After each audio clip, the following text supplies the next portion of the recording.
Le transformateur est un appareil que l'on retrouve fréquemment dans la distribution électrique. On le représente par le symbole suivant. La tension étant alternative et sinusoïdale, il permet de modifier son amplitude. Il fonctionne en abaisseur si la tension de sortie est inférieure à la tension d'entrée.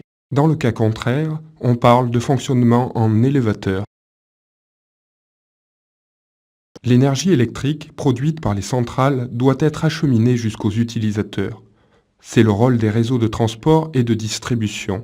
Mais les pertes par effet Joule dans les câbles sont d'autant plus importantes que la distance à parcourir est grande et le courant important.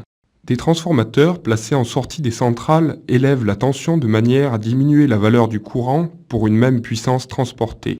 D'autres transformateurs placés près des centres de consommation permettent d'adapter la tension aux besoins des utilisateurs.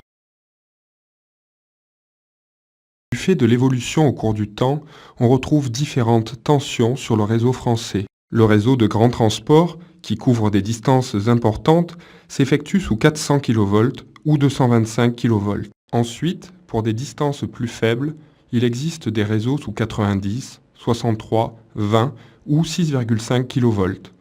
Certains gros consommateurs d'énergie sont directement alimentés sous ces tensions. Pour alimenter le particulier, et sous de faibles distances, la distribution se fait sous 230-400 volts. À chaque niveau, ce sont des transformateurs qui assurent l'adaptation entre les différents réseaux. Une des caractéristiques importantes du transformateur est sa puissance apparente, S, définie comme étant par phase le produit de la tension efficace par le courant efficace. Celle-ci décroît généralement quand on s'approche du consommateur.